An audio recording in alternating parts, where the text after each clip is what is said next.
एक मिनिट भाई, तुला एक साधी गोष्ट विचारतो, ठीक आहे? समजा तू हायवेने चाललायस आणि तिथे बाजूला एका होर्डिंगवर असं लिहिलंय की या हायवेवरून चालणाऱ्या प्रत्येक गाड्यांचा स्पीड ताशी 200 किलोमीटर असलाच पाहिजे, ठीक आहे? नाहीतर गाड्या जप्त केल्या जातील. मग मला एक सांग भाई, तिथे त्या रस्त्यावर चालणारी ती सुझुकी 800 किंवा मोपेड गाडी 200 किलोमीटरच्या वेगाने धावू शकेल का? नाही ना. उलट असं करण्याच्या नादात गाडीचं इंजिन गरम होईल आणि गाडी रस्त्यातच पेट घेईल, बरोबर ना?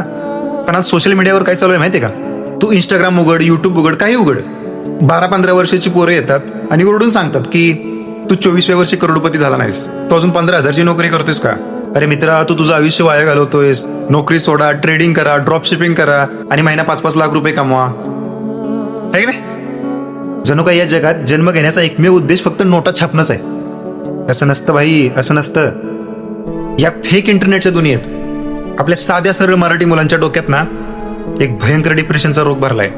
रोज रात्री पोरगा अंथरुणावर पडल्यावर विचार करते की अरे तो माझ्याच वयाचा मुलगा आयफोन घेऊन फिरतोय, गाडी घेऊन फिरतोय आणि मी अजून महिना 15-20 हजारांवर रखडलोय.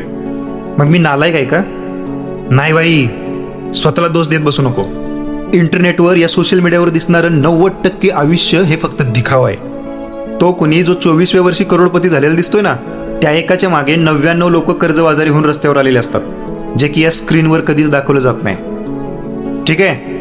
प्रत्येक गाडीचं स्पीड आणि गाडीचं इंजिन हे वेगवेगळं असतं भाई.